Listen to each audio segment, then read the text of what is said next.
sensação de frio não está relacionada apenas com a temperatura ambiente, e inclusive alguns materiais têm o poder de enganar os nossos sentidos.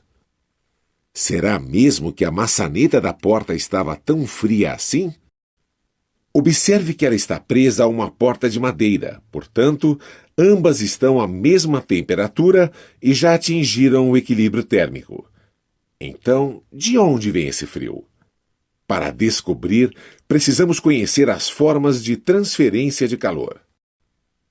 A condução térmica ocorre em todas as substâncias, sejam elas sólidas, líquidas ou gasosas, sendo mais eficaz nos sólidos. Nesse processo, o calor passa de partícula a partícula à medida que vai avançando. Porém, existem materiais que oferecem pouca dificuldade à passagem do calor. São os chamados condutores térmicos. E materiais que dificultam esse fluxo, os chamados isolantes térmicos. A maçaneta, por ser metálica, conduz melhor o calor do que a madeira que é isolante. Resultado: a mão perde calor mais rapidamente para o metal da maçaneta do que para a madeira da porta. Daí a sensação do metal frio. Por isso que as panelas são feitas de metal, que conduz rapidamente o calor da chama. Já os cabos são feitos de plástico ou madeira, para dificultar a passagem do calor e evitar a queima da mão. Além do plástico e da madeira, são bons isolantes térmicos, o concreto, o isopor e o próprio gelo. Não é à toa que os animais podem hibernar na neve durante muito tempo e de forma confortável. Os gases também são excelentes isolantes térmicos. É por isso que os pássaros eriçam as penas, aprisionando o ar entre elas nos dias frios, o que dificulta a perda de calor. Roupas folgadas também retêm o ar, isolando termicamente a pele, como os beduínos sabem há muito tempo. No livro Algo de Valor, Something of Value, Robert Hooark apresenta o caso de uma tribo africana que desejava descobrir qual de dois homens estava mentindo. A solução foi obrigá-los a lamber uma faca muito quente. O mentiroso deveria estar com a boca seca, e assim queimaria a língua. Mesmo sem conhecer a física, os sábios da tribo sabiam que a saliva criaria uma camada de vapor protetora na boca de quem falava a verdade. E vocês sabem por que a água apaga o fogo?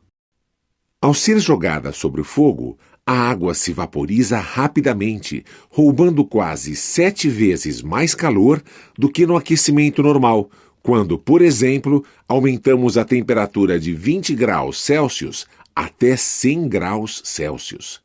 A saída de tanto calor termina prejudicando a combustão. Além disso, o vapor d'água se expande rapidamente em torno do corpo, deslocando o ar que alimenta a chama, o que também prejudica a combustão. Agora vamos conhecer a segunda forma de transferência de calor. A convecção térmica ocorre apenas nos fluidos, ou seja, nos líquidos e nos gases. As partes aquecidas do fluido se dilatam, ficam mais leves e sobem por ação do empuxo. Já as partes mais frias são mais densas e ajudam no fluido sob a ação do seu próprio peso. Esses movimentos no interior de um líquido ou de um gás causam as correntes de convecção ou correntes térmicas, que distribuem o calor igualmente em todo o fluido, homogeneizando a sua temperatura. Por causa das correntes descendentes de ar frio, os aparelhos de ar-condicionado são instalados na parte superior de um cômodo.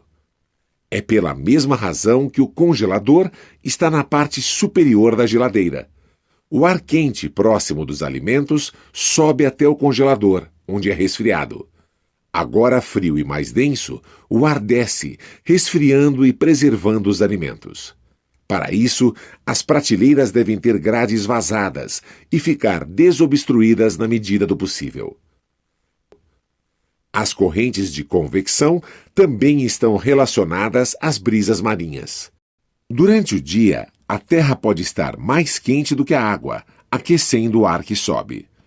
Uma área de baixa pressão é criada nessa região. Durante a noite, a Terra pode estar mais fria do que a água, invertendo todo o processo. Observe que a brisa agora sopra na direção contrária, da Terra para o mar. Várias aves utilizam as correntes de convecção na atmosfera para realizar voos com um mínimo de energia, exatamente como os planadores. Já as correntes de convecção que existem no mar, as correntes marinhas, tornam mais agradável o clima em algumas regiões do planeta.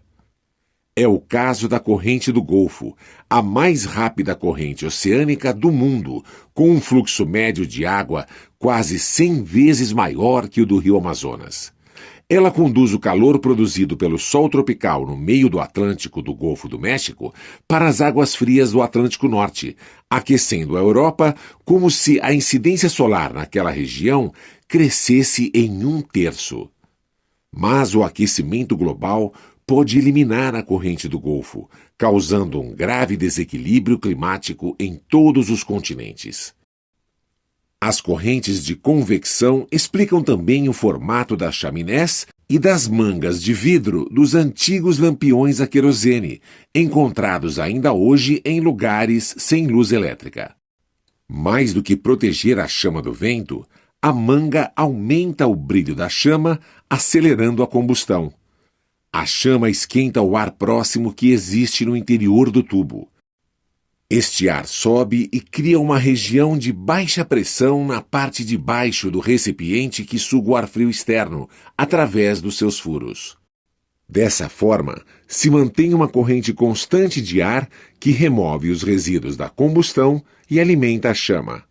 Quanto mais largo o tubo, maior o volume de ar deslocado, e quanto mais comprido, maior a diferença de temperatura, o que contribui para produzir uma corrente mais intensa de ar fresco, acelerando a combustão.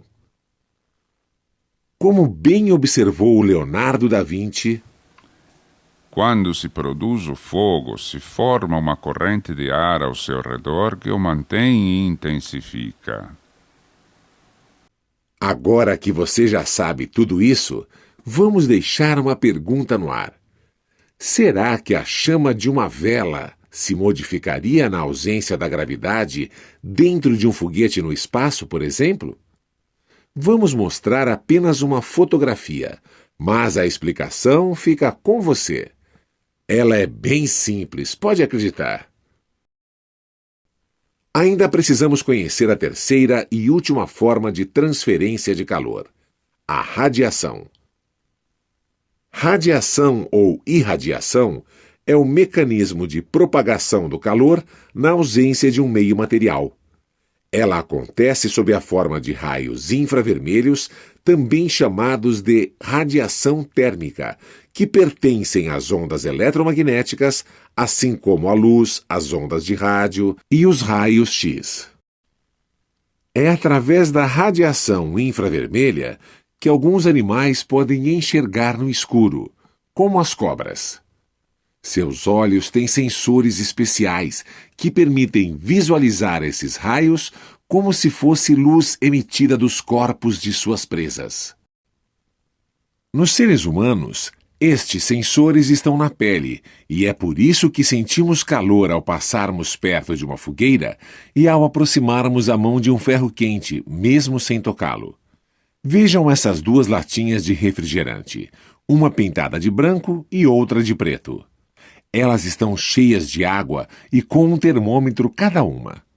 Por ser escura, essa lata absorve mais intensamente a luz, aumentando o grau de agitação das partículas da água.